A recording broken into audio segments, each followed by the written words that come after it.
There's something you don't see every day.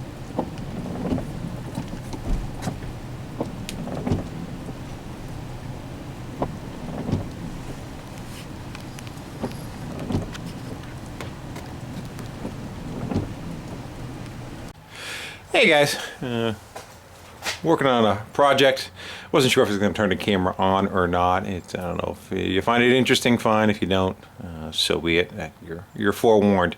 But I was commissioned to work on a friend of mine's trailer that needs love. It's like a mid-80s equipment trailer or heavy car trailer, someplace in between there. And it's nothing works on it, let's put it that way. No lights work. All the lights are either broke or smashed, or the decking was rotted out. And I think a friend of theirs quickly threw some boards down that you see stacked up on the sides, and they're only attached in two places. The very end, you can kind of still see a bolt sticking out of there, and then about no more than halfway up, you can see a couple of bolts sticking out. I cut the heads off of those and yanked the boards up out of the way. Problem with the boards is they were on the wrong direction, so that the cup was this way and it should be the other way around, so everything kind of sheds off of them and stays instead of stays on them. So when I put those back on, I will just flip them over and we're going to attach them more better. But I figured first I'd probably jump on the wiring, and you can kind of, this is what was left of the old decking. They just kind of tie wrapped and pulled stuff up out of the way, and I guess got lights working, kinda. But now nothing works. Plug in, not a single light will come on. So I think we're just going to kind of abandon that whole harness, and we're going to go and step it up a bit and try to make it so it never has a problem ever again in its rest of its useful life. So we got some conduit and some connectors and all. We're gonna go fix that up and change out the plug in the front to a better one. Try to get rid of, this is always a fail point right here because of the stuff bending all the time. You end up splicing and cutting into it, and it's just, they suck. So also this thing has a hydraulic juice brakes on it. It's not electric brakes. So all that, none of that works. I've never taken one of these apart, so I guess maybe you and I will kind of go on that venture together. But it's got a regular hydraulic brake line that runs back, and that's got a bunch of bends and leaks and crimps and, kind of see the angles it kind of makes there. There's a brake right there. See it? Yeah. Cut them off too, that's where it was. But they were holding on, and you can see where whatever the original decking was, it had some flex lines, and all those brake lines look like core shit. So we'll get all those off of there and mounted better. Right now looks like there's only a couple of tie wraps kind of holding the junctions on, so try to clean them up, maybe weld them on or whatnot. But first I figure I'm going to try to get all the lights working first, and then we'll jump over. And again, like I said, I got conduit we're going to run. I just got them back from the hardware store to grab a bunch of connectors and all to kind of tie them together. And I'm going to use this for the wire. We only need 4 wires on this because, again, it's got hydraulic brakes. It does not have the electric brakes. And this stuff is really flexible. You get strong like board. So I'm going to run that through the conduit, and that stuff is, I think it's EPM, deep freeze. And grab the metal plug for the end. I'm going to put that on the end of it. They still want a 7-pin connector. Most of their trucks are running though, so that way you don't have to use the adapter. So we're going to go with that, and that should hold up fairly tough on having, also this will be hanging out of the front, the front of the trailer there, that 4 or 5 feet that you leave flopping around. And it should hold up much better.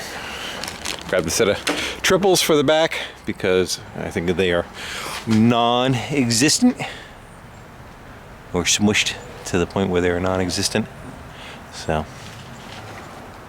the route I want to go, I think I'm going to do a main leg coming all the way to the back, or maybe favor one side, come all the way to the back, do one light, jump across, grab the other light, and there is running lights, well, you know, of course the 3 in the middle right there, and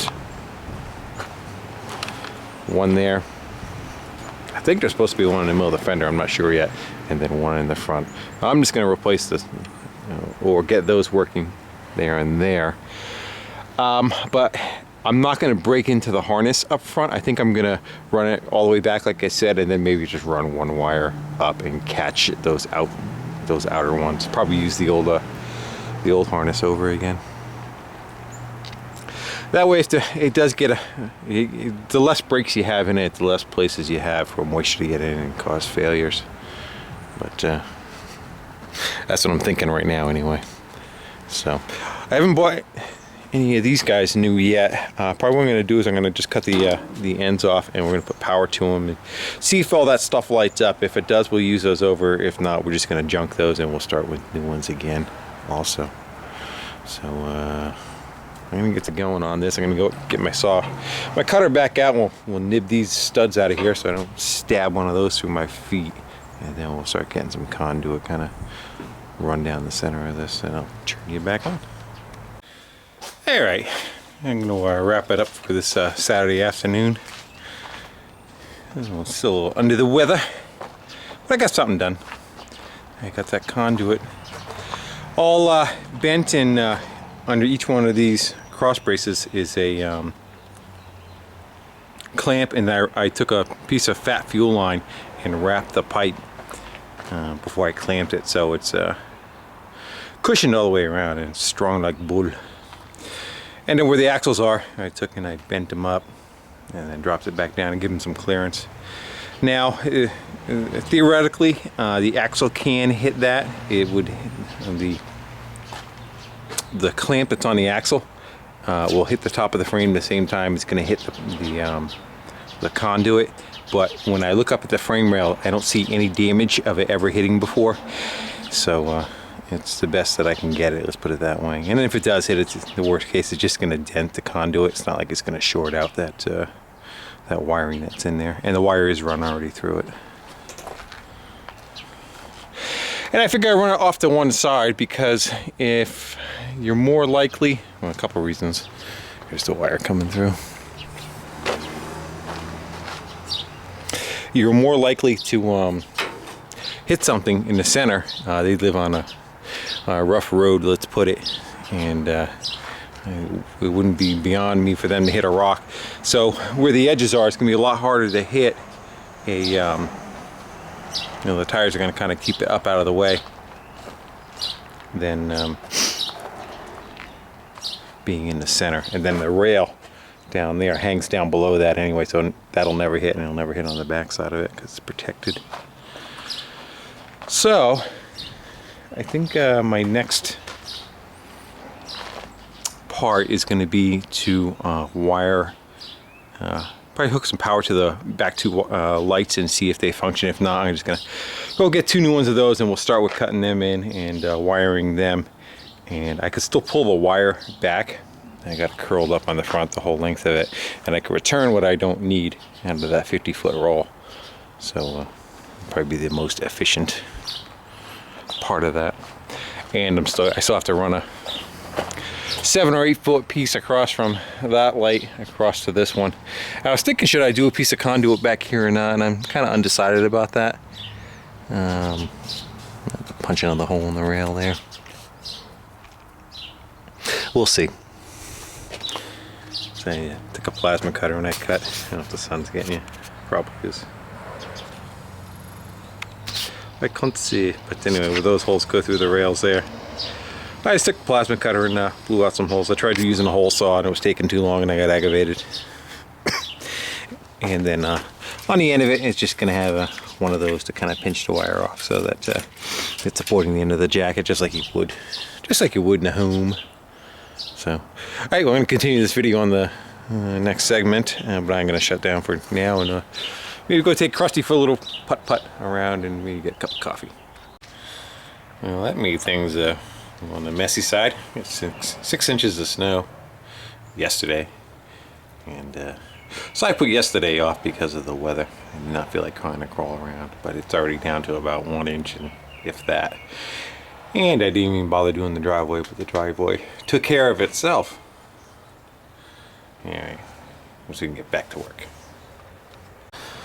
So with the magic of sunlight and a warmer day, most of the snow's kind of melted away and got out of my way. And I started just cutting the wiring off on each light fixture and testing the lights themselves to see if the lights that are here actually work. The two main tail lights work fine, and the two side marker lights are okay. Plate light's dead, and the two front side marker lights are also kibosh. That one lights up, but the fixture's broken. The other side, the fixture is good, but the light is broken. And of course, it's stripped out and rotted to it, so they don't come off.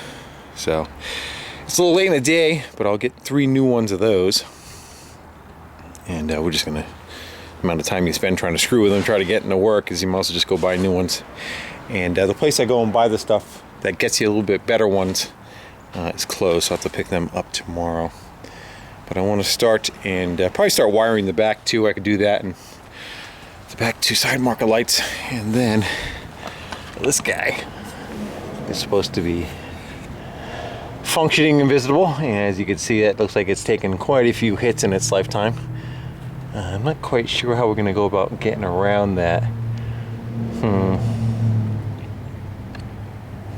I could put it back in the same place, but I have a feeling it will be short-lived as far as getting smashed to death. What did I do with that? Here it is. So this is the replacement for it. And the only thing I don't like about this is it all the other lights on the trailer have a separate ground to run to them. You don't have to ground them through the housing. This one you do. It's got a separate wire going to each filament. Well, that's got to go in the middle somewhere. And I don't know if I can tuck it far enough under the frame there. Well, it's either that or I gotta weld something underneath that has a little bit more strength to it. Well, maybe beat that bracket back down to submission, and we'll see what we have for bracketry. Maybe I'll box that in. I took a plasma cutter and cut that crap off. It was easier than trying to deal with it any other way. And once I cut the banged up L off, then I just came back with the cutting wheel and cut where the welds are and took that piece of angle out of there. And now we got a piece of square tubing, fairly beefy, going across it, so that'll give me something good to kind of mount the light to and protect the light. And at the same token, I'm going to bend up a piece of another conduit to run from side to side to cover the lights.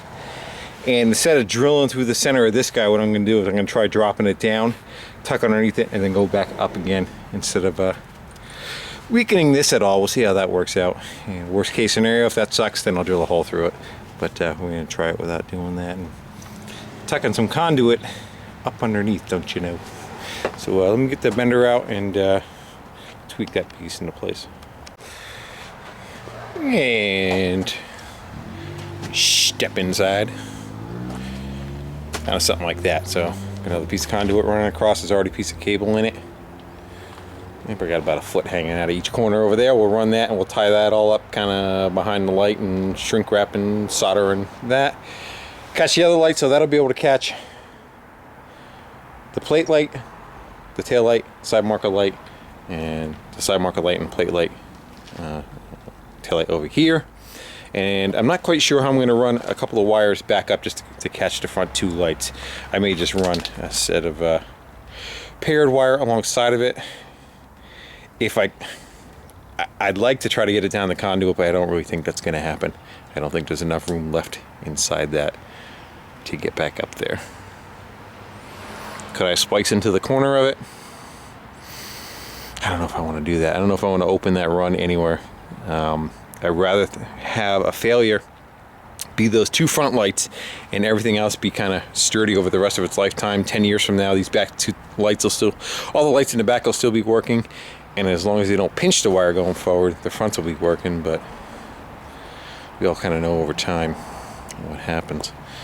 So I'll be able to attach that light in the middle pretty good. That should be stout enough if they even hit something that's got some beef to it, and they also won't rip the wiring out of the conduit.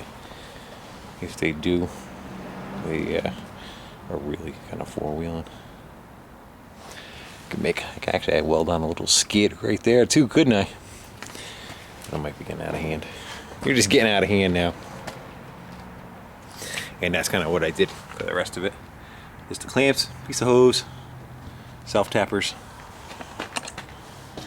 And what I'll do is I'll just grind the back sides of those off of there once I'm done, so that they don't whack their hands putting those ramps on there. Plus I don't know where the ramps are going to be, what kind of space they take.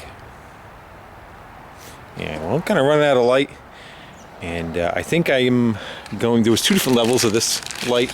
There was a better quality one too. I think I'm going to take this one back and get a better one before I mount that. See if I can get one with, you know, just two separate wires like the rest of all the lights that are on this.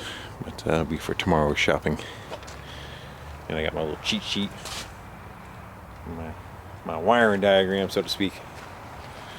So that's it. Tomorrow we're gonna do some shopping. I'll grab a bunch of brake line and all that kind of stuff, and let the games continue. Well, I figured I'd look into the master cylinder part of it, and it had a plastic cap on it. There it is right there.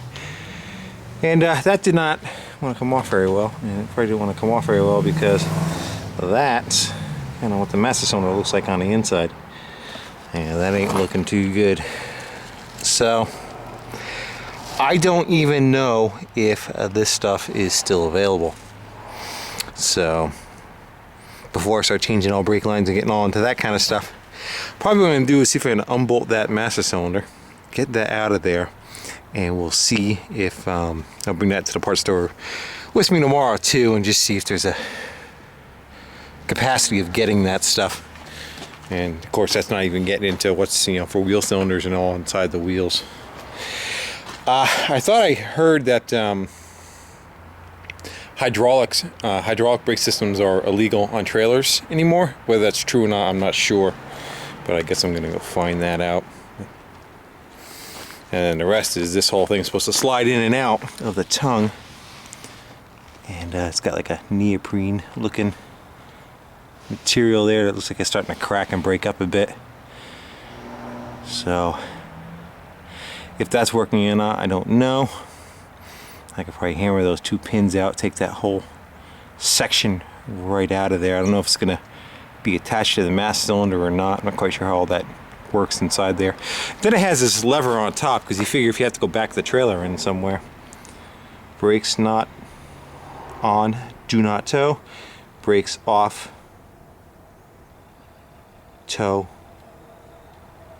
I don't know. I have a feeling it's for if you're backing up, and it's also safety. Not sure. Because I figure if you're going to back up, it's going to push the tongue in, it's going to want to try to apply the brakes. But generally, drum brakes don't work very well in reverse, so maybe that's not an issue. But those stalactites sure are. Yeah, another pin down there. That pin's holding two shock absorbers to stop some of the dampening.